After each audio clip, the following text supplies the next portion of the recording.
Hello and welcome to the SWS CBSE Class 12 English course. In this video today, we are going to be explaining the chapter called Indigo. Now, this is not about take off on the Indigo flight.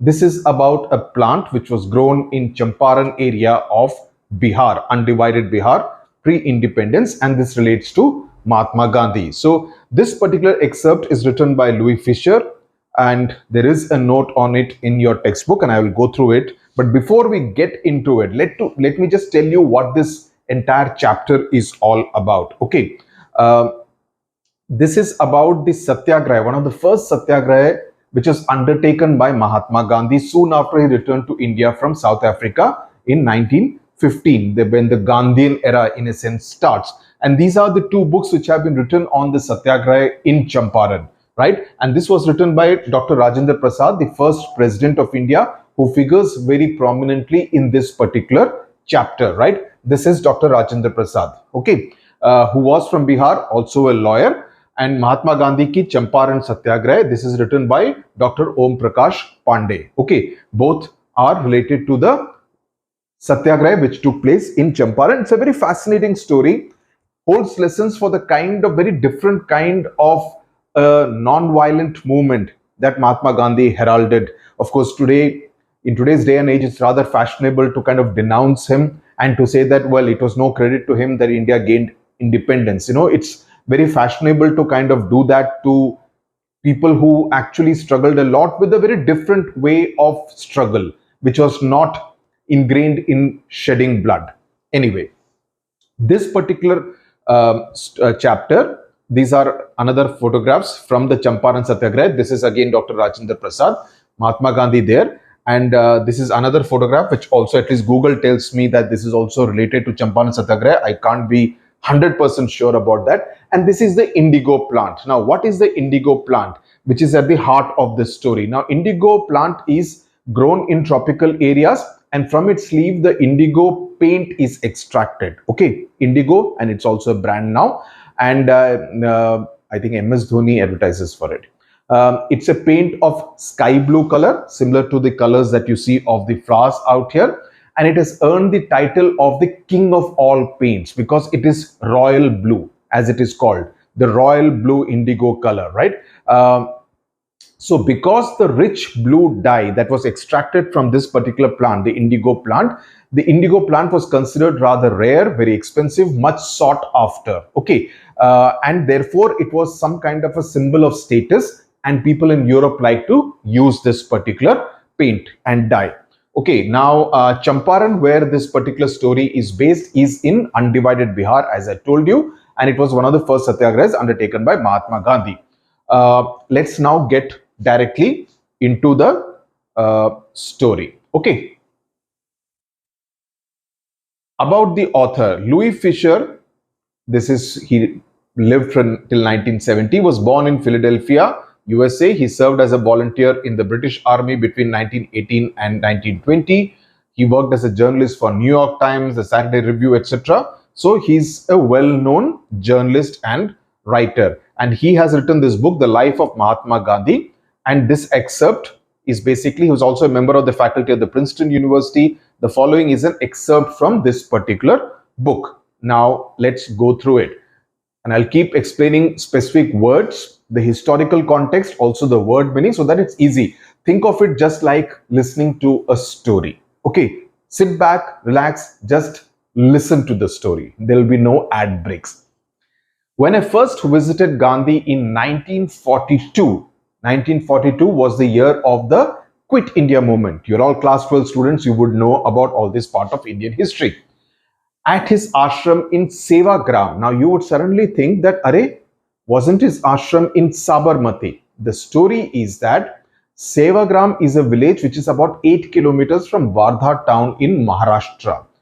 The story goes that when Mahatma Gandhi left on his Dandi march, okay, Dandi march from Sabarmati to Dandi, he decided to launch the civil disobedience movement. He decided not to return to Sabarmati till India attained independence. So from Dandi, he did not return to Sabarmati ashram in Gujarat. Okay, he established his village in a place called Shegaon village, Gaon village. Okay. And renamed it as Sevagram. This is in Maharashtra. Sevagram, a village of service. Sevagram means village. Okay. And this was his ashram till his assassination in 1948. Okay. This is where he lived till then. Okay. In April 1936 to Jan 1948. Now the entire story is told in flashback. So when I first visited, so when he visited Mahatma Gandhi in 1942, it was in Sevagram, not in Sabarmati. That's the background.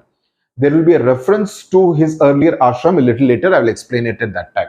In central India, in Maharashtra, he said, I will tell you how it happened that I decided to urge the departure of the British. That was in 1917. Okay, so he's telling the story of what happened in 1917. At that time, Mahatma Gandhi had gone to the December 1916, the Lucknow convention of the Indian National Congress, the Lucknow meeting, okay, of the Indian National Congress in Lucknow. There were 2,301 delegates, precise figure, okay, and many visitors. During the proceedings, Gandhi recounted a peasant, as in a farmer, came up to me looking like any other peasant in India. I hope you can understand my very simple English. You don't have an issue. You don't want me to explain in Hindi, I hope. Okay. Poor and emaciated. Emaciated means looking extremely starved, very lean, and because of not having proper meals and not having enough food. So he's extremely weak, and it's almost like bones were showing. There was not enough flesh on his body. Okay. And said, I'm Rajkumar Shukla. He's an important character in this story. I am from Champaran in Bihar, and I want you to come to my district. Okay. Gandhi had never heard of the place. He had not heard of, because he had been working in South Africa for many years. He was not very familiar with all these small towns in India. It was in the foothills of the towering Himalayas near the kingdom of Nepal. So pretty close to the Bihar-Nepal border. It was not called Bihar at that point in time, but for today's context, I'm saying Bihar. Under an ancient arrangement, the Champaran peasants were sharecroppers. Now, sharecropper is a tenant farmer who gives a part of his crop as rent to the person who owns the land. I own the land, I give it to you on rent. So how will you pay me the rent? You will give me a share of the crop that you are growing, whatever crop that you are growing, you will give it to me as rent. So that was the arrangement. So that is what is called a sharecropper. So please mark all this. I have written it in the notes so that you know in case of a 1-mark question, you should be able to deal with it. Rajkumar Shukla was one of them. He was illiterate, so uneducated, but resolute. Resolute means very determined. He had come to the Congress session to complain about the injustice of the landlord system in Bihar, and somebody had probably said, speak to Gandhi. Okay, so he had a problem with all the sharecroppers versus the landlord, the zamindars. So he wanted to complain about it to Mahatma Gandhi. Somebody told him, speak to Gandhi. Gandhi told Shukla that he had an appointment in, this is Kanpur, jo aaj ka Kanpur hai, okay, and was also committed to go to other parts of India. He had kind of commitments that he will go to other parts of India as well. Shukla accompanied him everywhere. So he decided to go with him because he decided that I will take, if Gandhi is going to be the solution of my problem in Champaran, I will ensure that Gandhi comes with me. Okay. Then Gandhi returned to his ashram near Ahmedabad. Now he's talking about his ashram near Ahmedabad. Now Ahmedabad before he set up Sabarmati, he used to be in a place called Kochrab. So we don't know which one is he talking about specifically. 1915 to 1917, he was in a place called Kochrab, Kochrab, and subsequently he set up Sabarmati from 1917 onwards. Both of them are near Ahmedabad, so this could be either of them. Okay, he is not specified. Shukla followed him to the ashram.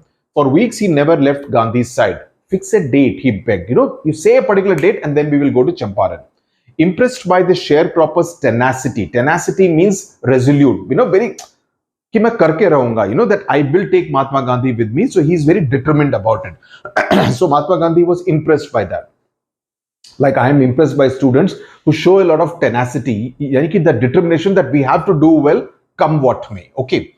Mahatma Gandhi said, I have to be in Calcutta on such and such a date. Come and meet me and take me from there. Okay. So he makes that arrangement that from Calcutta, he will go to Champaran.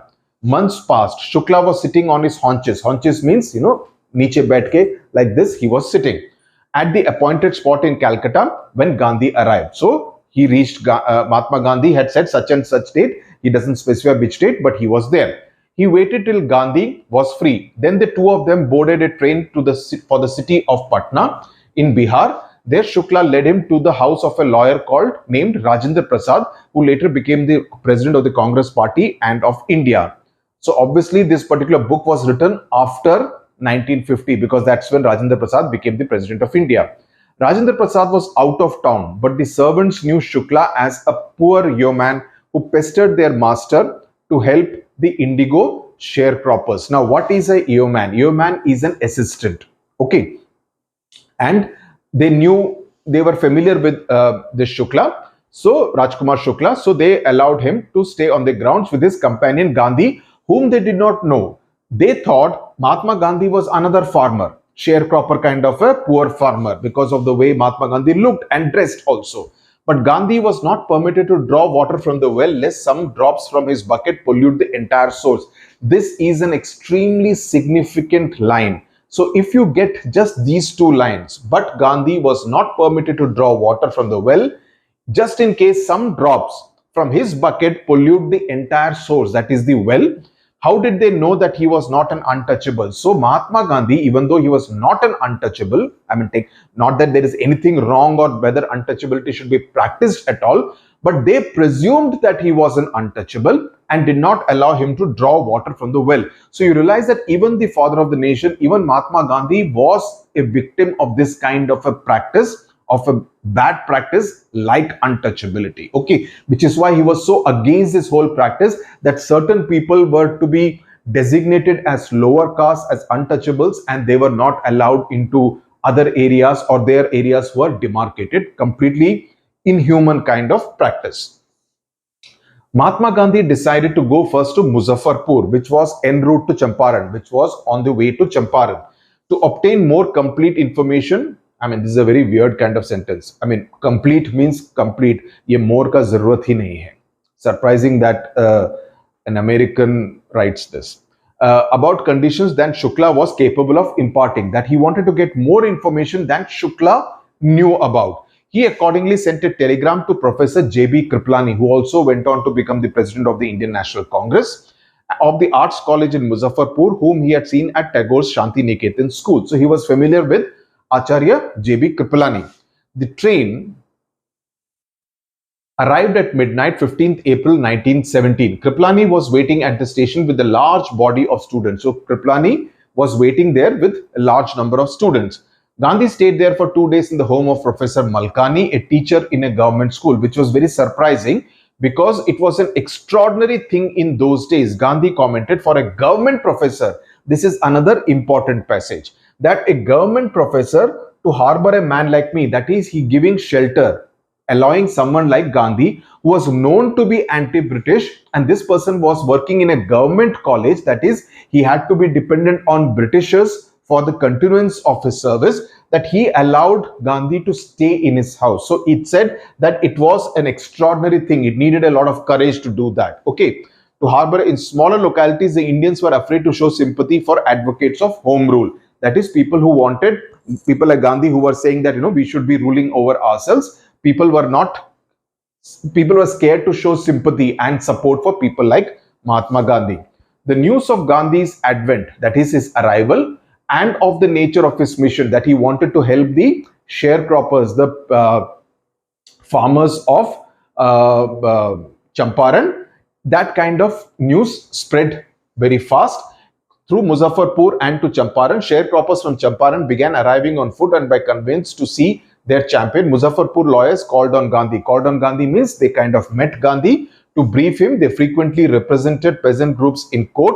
They told him about their cases and reported the size of their fees. So they told him everything, that, kis tarah ke cases aate hain, how much of fee they charge from the peasants. So they told Mahatma Gandhi everything. Now, Mahatma Gandhi, remember, was also a barrister himself. He had studied law. He had practiced law in South Africa. So he was aware and familiar with the law, right? So Gandhi chided, means scolded the lawyers. he chided the lawyers for collecting big fee from the sharecroppers because the sharecroppers were already poor people. Why are you collecting such a large amount of money from the sharecroppers? So Mahatma Gandhi was not very happy about it. He said, I have come to the conclusion that we should stop going to law courts. So that's a big statement to make from a lawyer himself. Taking such cases to the courts does little good. Where the peasants are so crushed and fear stricken, law courts are useless. The real relief for them is to be free from fear. So he says that when they go to law courts, they're all already feeling the burden of paying such a big fee, right? And they are also kind of overcome by a lot of fear. So he says that the law courts are actually pretty useless. The real challenge, the real job that we have to do is to make them free from fear. And that's precisely what he will do. And we will see how in a very interesting manner he will actually succeed in doing so. That fear, that dar nahi hona chahiye. You know, hum jate hain, ek to we are scared of that we have to give so much of heavy fee to Indian lawyers at that who are trying to take advantage of our plight. Number two, they will be up in court and they will be very intimidated by that entire presence, of judgments being given and all that. So Mahatma Gandhi felt that there is a whole lot of atmosphere of fear, and the real task that has to be undertaken is to make them free from that fear. Most of the arable land is the land which can be plowed, जिसपे हल चला सकते हैं. Okay, so most of the arable land in the Champaran district was divided into large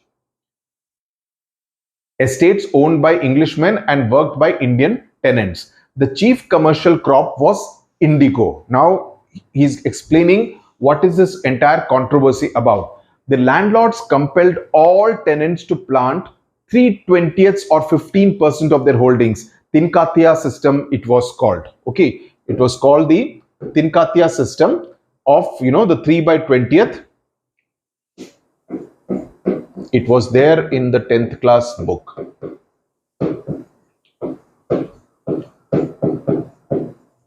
Okay, the 3/20th system. Okay, so the landlords compelled all tenants. Zamindar कहते थे उन sharecroppers को कि you plant 3/20, that is 15% of your holdings with indigo plantation, okay, and surrender the entire indigo as harvest, as rent. This was done by long-term contract. So indigo, and these people used to sell it and make a lot of money. So that used to come as rent. So which means since it was very expensive, it also meant that the sharecroppers were paying very high rent, and they would not kind of, but I mean, this is the one which would get the maximum money, but they were not allowed to sell it. Presently, the landlords learned. Now, this is a significant development which has taken place, which the landlords learned that Germany had developed synthetic indigo.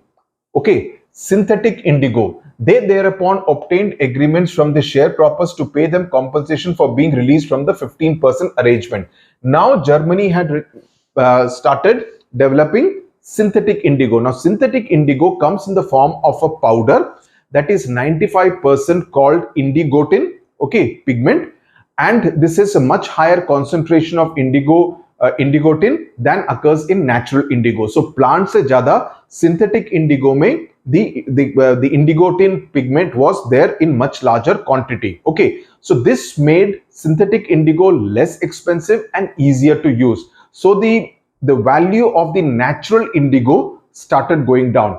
The landlords, chalak log, what did they say? That okay, fine, we will pay you kind of will release you from this 15% Tinkatiya system, wherein you need to pay us that entire thing as rent, because the landlords realized कि इसका अभी value हमको Europe में नहीं मिलेगा, because Germany has developed synthetic indigo. So what they told the sharecroppers, that you pay us the compensation and we will release you from this 15% Tinkatiya system agreement. Understood? The sharecropping arrangement was irksome to the peasants. Irksome means they were kind of irritated by that. And many signed willingly. They thought, okay, ye Tinkatiya se picha chutega. So they signed and they were willing to pay the money, the compensation. Those who resisted engaged lawyers. Okay. The landlords hired thugs. So lawyers के landlords, they hired gundas. उस समय पे भी गुंडे थे. Meanwhile, the information about synthetic indigo reached the illiterate peasants who had signed and they wanted their money back. Soon they also realized that this was a cleverness which was shown by the landlords because they knew about the Germany thing earlier. So they wanted their money back. कि हमको बेवकूफ बना लिया, मूर्ख बना दिया. At this point, Gandhi arrived in Champaran. So it is in this situation that Mahatma Gandhi had arrived in Champaran. This was the entire thing that Rajkumar Shukla wanted help from Gandhi about. He began by trying to get the facts. Mahatma Gandhi focused on what are the facts on the ground. First, he visited the secretary of the British Landlords Association. The Landlords Association, many of them were Britishers. The secretary told him that they could give him no information to an outsider. Gandhi answered that he was no outsider. This is again the third paragraph which I want you to highlight, which is important, which can, just this can come. Why? It's very ironic that a Britisher is telling Mahatma Gandhi that, Babu, you are an outsider. And Mahatma Gandhi tells him, no, sir, I am not an outsider. He probably did not tell him that you are the one who is an outsider. So the irony of the Britishers telling an Indian that you are an outsider. Look at the cheek of that Britisher to do that. Next, Gandhi called on the British official commissioner of the Tirhut division in which the Champaran district was located. The commissioner, Gandhi reports, proceeded to bully me. That is, he intimidated him and advised me forthwith to leave Tirhut. Said that you please leave Tirhut. Okay. Gandhi did not leave. Instead, he proceeded to Motihari, the capital of Champaran. So there are a lot of these kind of small names. So you will need to remember that. Motihari is the capital of Champaran. Okay. Several lawyers accompanied him. At the railway station, a vast multitude, means a large crowd, greeted Gandhi. He went to a house and using it as a headquarters continued his investigations. A report came in that a peasant had been maltreated in a nearby village, that is, been treated badly. Gandhi decided to go and see. The next morning, he started out on the back of an elephant. He had not proceeded far when the police superintendent's messenger overtook him and ordered him to return to town in his carriage. Gandhi complied. Gandhi agreed. The messenger drove Gandhi home where he served him with an official notice to quit Champaran immediately. Gandhi signed a receipt for the notice and wrote on it that he would disobey the order, that he will not quit Champaran immediately. In consequence, Gandhi को बोला गया कि तुम कल अदालत में पेश हो जाओ. All night, Gandhi remained awake. He telegraphed Rajendra Prasad to come from Bihar with influential friends. He sent instructions to the ashram. He wired a full report to the viceroy. So he's telling everybody. Mahatma Gandhi is kind of creating public opinion and also informing everybody who needs to be informed. The viceroy, the Rajendra Prasad, and also told people at his ashram near Ahmedabad. Morning found the town of Motihari black with peasants. Yani ki there were a whole lot of people, peasants had gathered. I'm not too sure why he has used the word black with peasants. Doesn't sound very nice. Very racist kind of language, I thought. They did not know Gandhi's record in South Africa. They had merely heard, or black, is he referring to maybe the black hair, whole lot of hairs? We don't know. Whole lot of people, okay, heads. They had merely heard that a Mahatma who wanted to help them was in trouble with the authorities. Their spontaneous demonstration in thousands around the courthouse was the beginning of their liberation from fear of the British. So this is step one, that the fact that so many of them actually gathered around the courthouse indicates that they were no longer feeling scared of the Britishers. This is an important part. So what Mahatma Gandhi said earlier, that the real challenge, the real aim is to get rid of the element of fear. So the fact that so many of them in Motihari, they gathered outside the court showed that they were no longer feeling afraid. The officials felt powerless without Gandhi's cooperation. They wanted Gandhi's help in order to control the crowds. He helped them regulate the crowd. He was polite and friendly. He was giving them concrete proof that their might, hitherto dreaded and unquestioned, that so far the Britishers were considered very powerful. They were dreaded, means people were scared of them, and unquestioned means nobody questioned the British power. Now it could be challenged by Indians. Now it could be questioned. Now no longer Indians will feel scared of the British power. The government was baffled, means they were very confused. The prosecutor is on behalf of the British government. he requested the judge to postpone the trial. Okay, apparently the authorities wished to consult their superiors. What should we do? Because in any case, Gandhi had also informed the Viceroy of India about it. Gandhi protested against the delay. He read a statement pleading guilty, that I am guilty. Okay, he was involved, he told the court, in a conflict of duties. Okay, so he said that I have a basic problem. Aur mere man mein ek tarah se, there is a conflict which is going on. What is the conflict? He said that I do not want to set a bad example as a lawbreaker, because all said and done, he was someone who had studied law. So I don't want to be in a position where I'm seen as breaking the law. On the other hand, I also want to render humanitarian and national service for which he had come. Humanitarian means for humanity, that is, I want to help the fellow human beings, the sharecroppers of Champaran. So it's humanitarian service. National service, because they are the farmers of India. So I want to help the farmers of India overcome this particular problem. So there is this conflict which is taking place in my mind. Please mark this point also as a question and answer. For which he had come. He disregarded the order to leave. Ki main to chhod ke nahi jaunga. He says, not because I don't respect the law, but because I am obeying the higher law of being, that is the voice of my conscience. My conscience tells me that I should not leave. The law tells me that I should leave. So I will obey the higher law, which is the voice of my conscience. So he says, what is the penalty which is due? I will pay the penalty. The magistrate announced that he would pronounce the judgment, the sentence, after a 2-hour recess, because he obviously wanted to consult somebody, and asked Gandhi to furnish bail for those 120 minutes. So 2 ghante ke liye, he asked him to pay the amount for the bail. Gandhi said, I will not pay. So Gandhi always used to believe in non-cooperation, to frustrate the authorities, that main tumhara kaha nahi manunga, ab tumko saza deni hai to do.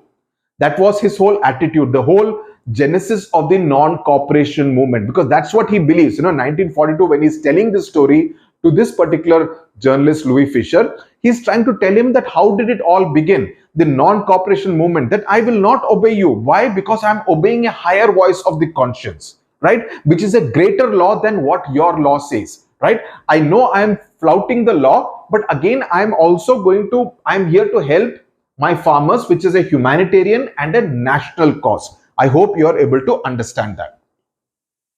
When the court reconvened, the judge said that he would not deliver the judgment for several days, because they realized that Gandhi ko jail mein dalna bhi musibat hai, release karna bhi musibat hai. So they were caught in a dilemma.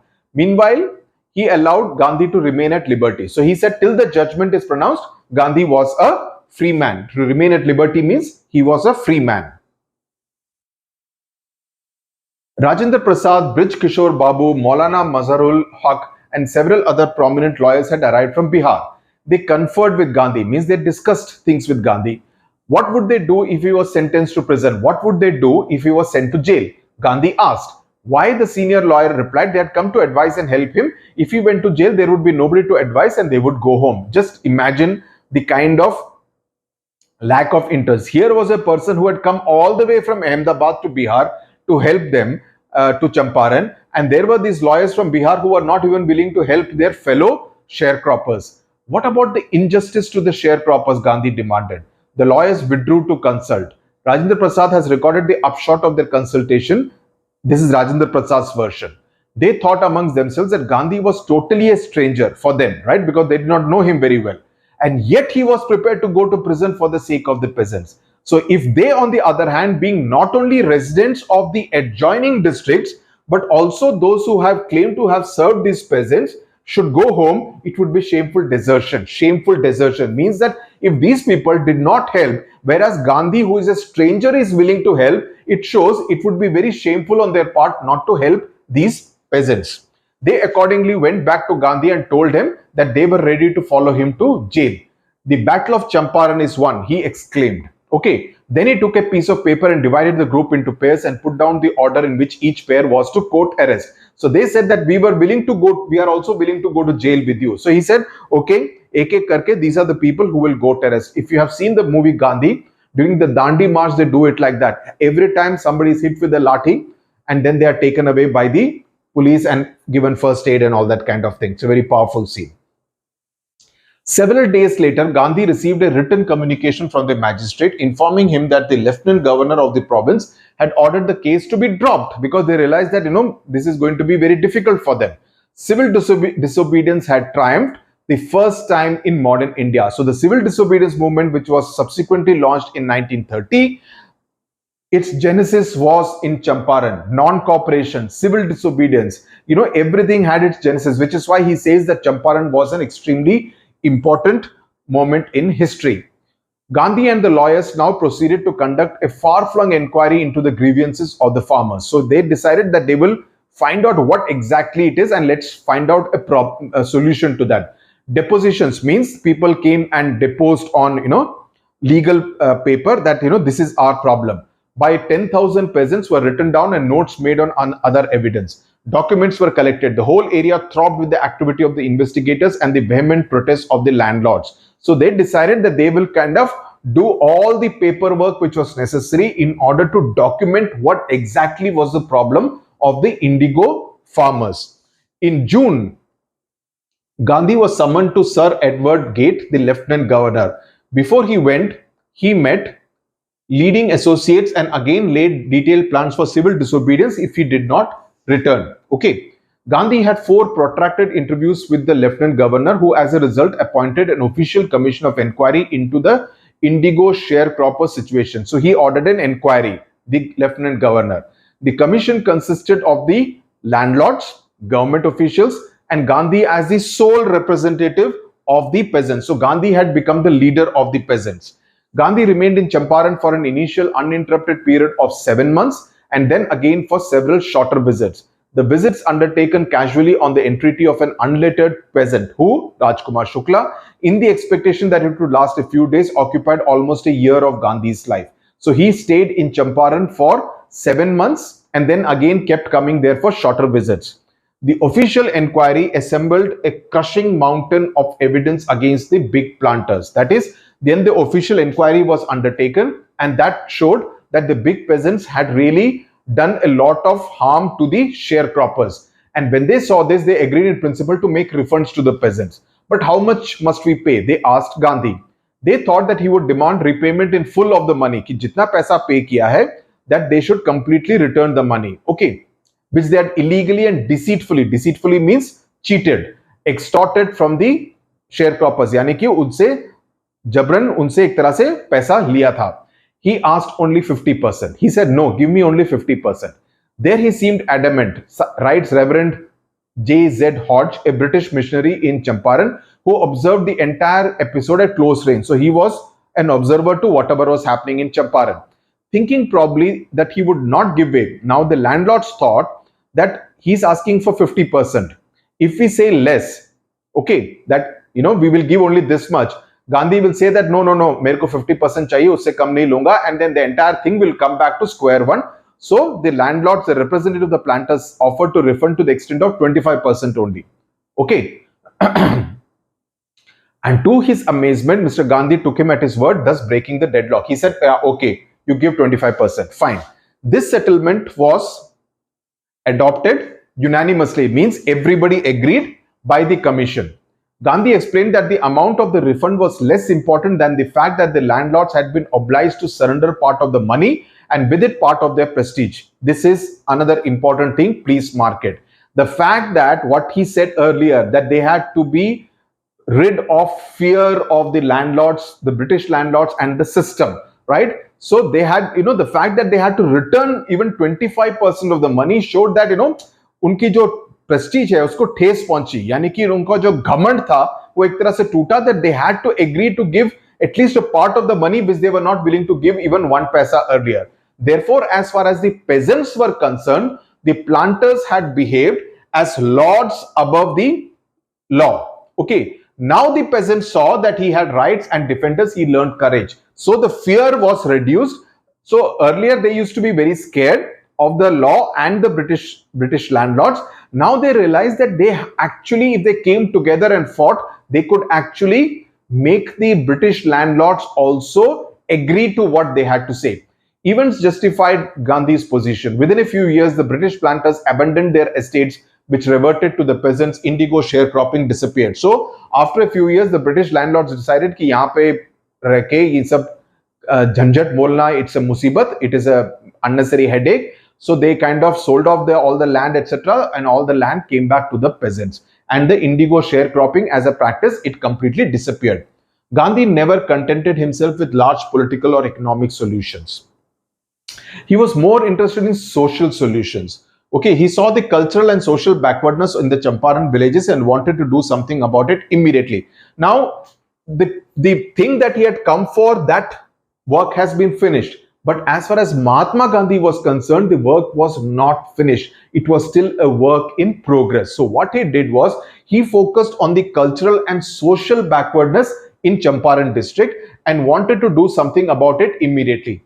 He appealed for teachers that, education, illiteracy is a problem, because Rajkumar Shukla himself was an illiterate farmer.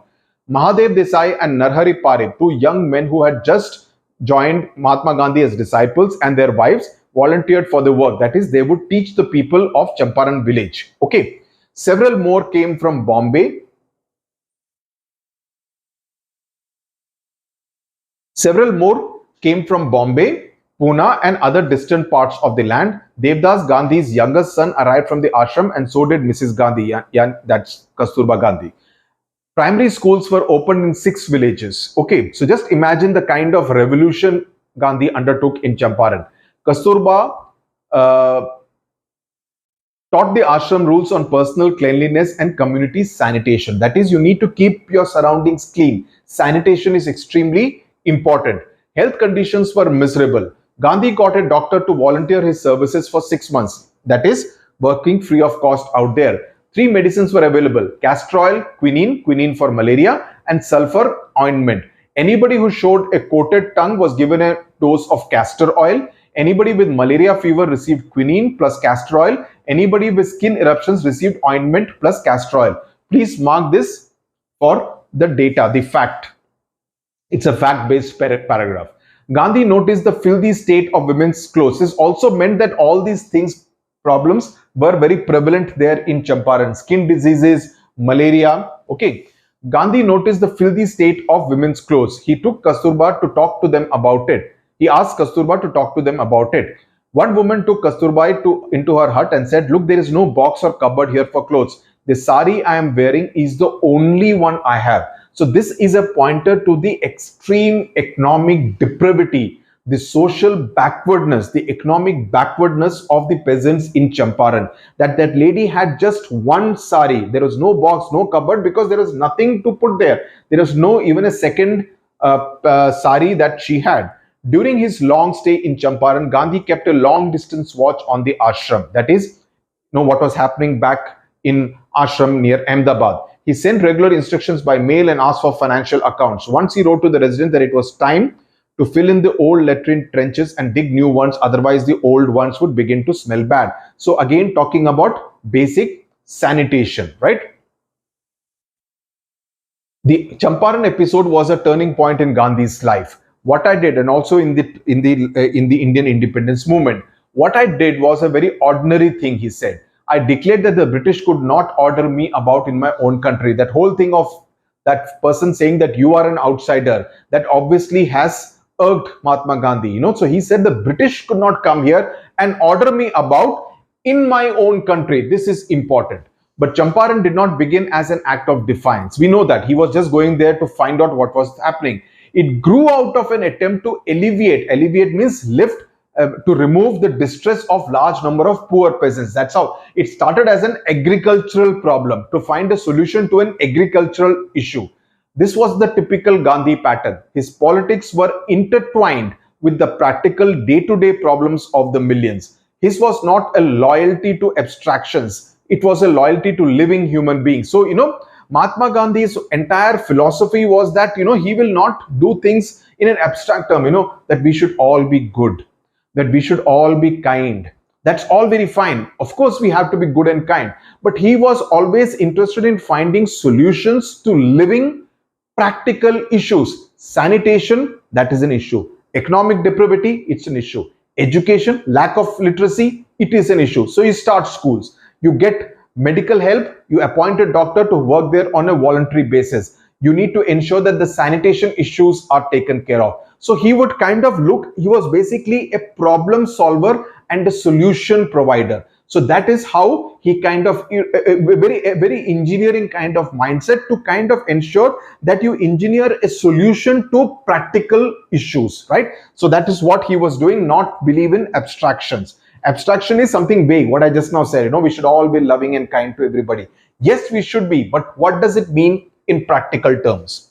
In everything Gandhi did, moreover, he tried to mold a new free Indian who could stand on his own feet and thus make India free. Okay, so that's what he has done. He made the Champaran farmers believe that they could actually take on the British system and win. Early in the Champaran action, Charles Freer Andrews, the English pacifist. Pacifist is a person who is against violence of any kind, of war or any other kind of violence, who had become a devoted follower of the Mahatma, came to bid Gandhi farewell before going on a duty to the Fiji Islands. Okay, Fiji Islands means near the West Indies. Gandhi's lawyer friends thought it would be a good idea for Andrews to stay in Champaran and help them, because they thought if a Britisher is doing it, it would really help the cause, that even the Britishers are on the side of Indians. Andrews was willing if Gandhi agreed, but Gandhi was vehemently opposed. Why? This can come as a question, so please note this down. He said that you think that in this unequal fight, it was an unequal fight between the Indians and the British, because the British were extremely rich and powerful, right? It would be helpful if we have an Englishman on our side. This shows the weakness of your heart, that you are dependent on an Englishman, on a friendly Englishman to support you. The cause is just, that the cause that we need freedom is just, it's obviously usme dam hai. And you must rely upon yourselves to win the battle. You should not seek a prop. Prop means a support in Mr. Andrews because he happens to be an Englishman. He had read our minds correctly, Rajendra Prasad comments, and we had no reply. Mahatma Gandhi in this way taught us a lesson in self-reliance. Self-reliance as in Atmanirbharta, a word that is being spoken about right now also. Self-reliance, Indian independence, and help to sharecroppers were all bound together. So if you get this sentence and asked to explain, you should be able to explain what really happened, as a result of which self-reliance, yani ki Atmanirbharta, Indian independence, the fight for freedom, and help to the sharecroppers, the mission on which actually took Mahatma Gandhi to Champaran, they all came together. So that's essentially the story about. In the notes, I've written all the notes, the word meanings, so that's all taken care of. Also, a whole lot of question and answers, so that you will be comfortable in answering any question that comes related to the Indigo chapter. I hope it's all very clear. I hope you enjoyed listening to this story. I enjoyed bringing it to you. So till the next time, thank you very much for watching.